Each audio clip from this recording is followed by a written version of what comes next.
ketika membeli ikan dengan kualitas biasa dan mahal itu urusan belakangan. Yang penting kita coba, ketika mati, coba lagi, mati, coba lagi, jika ingin berhasil.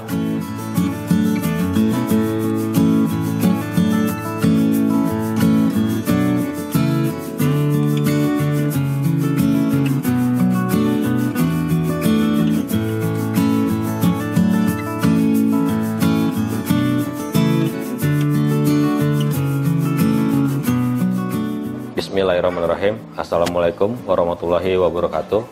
Selamat pagi teman-teman.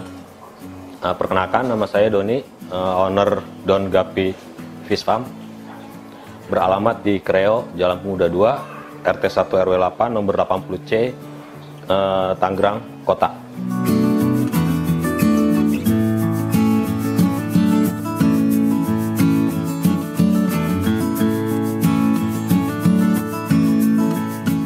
Awal mula saya bermain gapi itu pada saat saya kerja di suatu perusahaan swasta, di mana di situ saya harus berpikir ke depan. Alasannya adalah saya nggak akan mungkin kerja sama orang terus gitu. Jadi saya mencari pekerjaan apa yang cocok buat saya. Saya coba dari konveksi, saya tes, nggak cocok karena saya nggak hobi. Akhirnya ketemu ikan. Dari sana saya ketemu ikan lohan, main aquascape, lalu terakhir main gapi. Dari dua itu saya nggak sejalan, dalam artian gagal. Barulah di gapi saya mulai mendalami. Di gapi saya beli ikan yang biasa, saya coba, mati. 3 hari kemudian mati, beli lagi yang biasa, 3 hari kemudian berikutnya atau 4 hari mati. Nah, dari situ saya coba masuk ke sosmed. Dari sosmed saya ketemu di Facebook, teman-teman baru, ya kan. Di sana saya mulai ditawarkan ada gapi. Ternyata saya pikir gapi itu sedikit jenisnya. Tiba-tiba saya lihat di Facebook grup gapi khususnya, di sana jenisnya banyak. Dari situlah saya mulai mencoba beli. Emang harganya emang agak mahal, tapi yang saya pikirkan adalah kedepannya gitu. Dengan catatan, bisa nggak saya jalankan ketika saya udah benar-benar berhenti bekerja. Di tahun 2017 saya mulai, di bulan Mei pertengahan saya mulai bermain dengan gapi, sampai akhir 2018 itu saya masih hobi karena saya masih bertahap untuk belajar bagaimana sih karakter ikan tersebut, bagaimana sih cara penanganannya, bagaimana sih menghadapi penyakit dan pembesaran.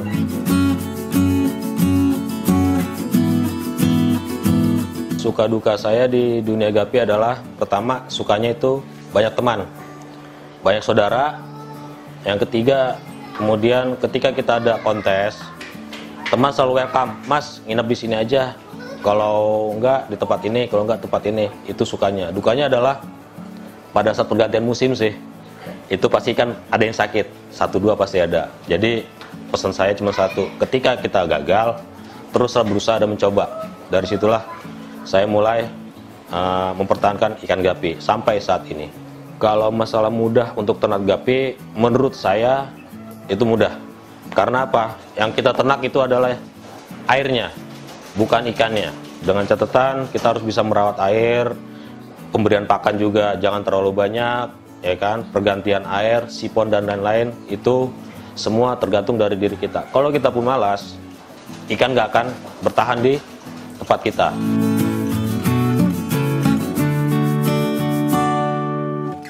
Motivasi saya di dunia gapi atau dalam berternak ikan gapi itu sebenarnya simpel. Pertama, saya mencari teman. Kedua, tujuan utama saya adalah saya menghindar untuk tidak bekerja dengan orang lain. Dengan catatan, bagaimana sih berbisnis ikan gapi, mempertahankan pelanggan dan segala macam. Dari situ saya mulai mengembangkan. Dan awalnya saya hanya penghobi, lalu ke seller. Yang saya dapatkan dari gapi sebenarnya, mohon maaf ya, ini saya info agar untuk memotivasi teman-teman semua. Saya mulai jualan itu di awal 2019, di Januari atau di Desember, pokoknya sekitar segitu. Berarti sekarang udah hampir 2 tahun. Yang saya dapatkan itu saya sudah membangun 3 rumah pintu kontrakan di Jakarta dan 2 kontrakan yang saya renovasi. Itu sudah lunas di 2020 awal. Lalu sekarang saya ngebangun lagi di Kreo 4 pintu beserta farmnya sampai saat ini.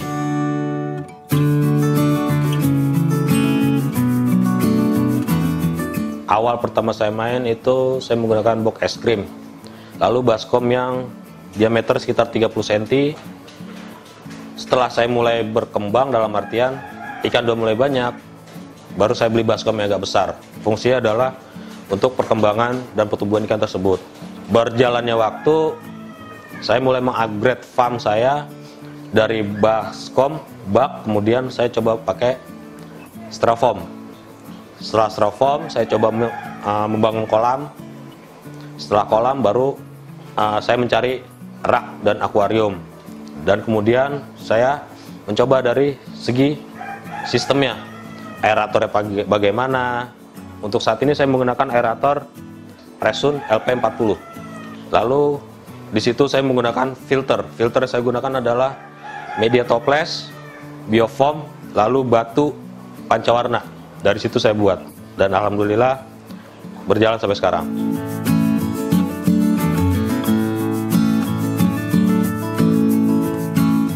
Media yang saya gunakan di sini saat ini ya, itu kolam. Kolam itu ada total sekitar 28 kolam. Tips saya atau cara saya di sini ketika membangun kolam kering, saya langsung masukkan air tanpa menggunakan kedebong pisang atau alat bantu yang lain. Sehari saya endapkan. Setelah itu satu jenis ikan atau ikan yang menurut kita nggak bagus, kita tes. Ketika udah sehari ikan itu masih nyaman, berarti kondisi air baik. Di situ baru saya masukin ikan yang lain, semuanya masuk ke dalam kolam. Seperti itu cara yang saya gunakan. Nah, untuk media indoor menggunakan tank atau akuarium. Total akuarium saya gunakan di sini kurang lebih ada sekitar 70 sampai 80 akuarium. Dan ukurannya kurang lebih ada 4 sampai 5 ukuran. Untuk pakan yang saya gunakan itu relatif atau biasa kita kombinasikan. Kalau untuk dari burayak, saya biasa menggunakan cacing sutra dan kutu air sampai di usia 1 bulan. Lepas 1 bulan, saya lepas cacing sutra tersebut. Lalu saya beralih lanjut lagi ke kutu air, artemia, mem, snap, dan lain-lain. Untuk jadwal pemberian pakan, biasanya waktu saya kerja ya, saya minimal itu 2 kali atau 3 kali sehari. Waktunya itu ketika saya mau berangkat kerja, lalu pulang kerja, dan terakhir ketika saya hendak tidur. Itu waktu saya ketika saya kerja. Dan saat ini saya udah fokus ke ikan, minimal itu 4 kali. Pagi, siang, sore, dan malam.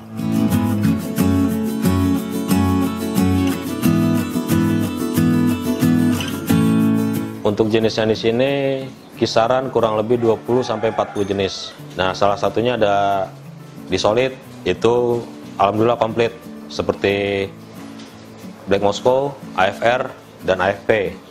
Lalu di Tuxedo atau HB itu ada HB White dan HB Blue. Di albinonya ada albino white tuxedo dan albino red tuxedo. Lalu di half moon itu ada dragon, ada leopard, ada ivory, dan ada blue diamond.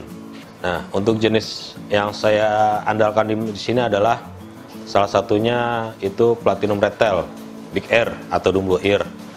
Kemudian ada Moscow, ada AFR, ada HB blue. Metal pingu pun juga masih termasuk andalan di sini. Lalu yang paling rame itu di dragon, baik red dragon dan blue dragon. Di samping yang lain masih ada ribbonnya dan juga solo ribbon. Itu yang paling menonjol di kita. Untuk range per pasang di sini biasa kita jual itu antara 80.000 sampai 800.000 pun ada. Cuman balik lagi, kalau ambil partai itu bisa dinegosiasikan ke kita. Untuk pemasarannya saya menggunakan Facebook, Instagram, lalu dari mulut ke mulut, bisa dari tetangga, bisa dari teman, offline pun bisa datang, dan biasanya yang lumayan banyak tapi nggak sering ya, itu lewat Google Map. Untuk perawatan ikan, saya umpamakan dari ikan baru datang ya, atau saya beli ikan dari luar, itu biasanya kita adaptasikan dulu, seperti ikan seperti ini nih, ya kan, bungkusnya saya masukkan ke dalam, minimal itu kalau di saya 1 jam, paling bagus itu 1 hari. Nah, setelah ikan datang, besokannya ikan saya buka, jangan dikasih makan karena dia masih proses adaptasi. Setelah itu, setelah udah sari itu baru kita kasih pakan. Solusinya adalah sedikit tapi sering, dalam artian tidak ada sisa pakan ya, karena itu bisa mengundang penyakit dan membuat air kotor. Jadwal sipon yang saya lakukan itu minimal paling cepat ya 2 hari sekali.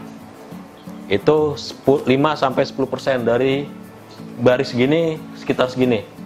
Nah, setelah sipon pertama itu saya nggak nambah air. Tambah airnya kapan? Setelah 3 kali sipon. Dalam artian dari sekarang baru datang, 2 hari kemudian saya sipon, itu baru 1. 2 hari kemudian 2 hari kemudian berikutnya 3. Setelah itu baru saya tambahkan air. Kapan waktu jadwal sipon dan penambahan air? Itu biasa saya lakukan di malam hari, karena ikan juga nggak gampang stres, itu menurut saya, dan lebih mudah beradaptasi.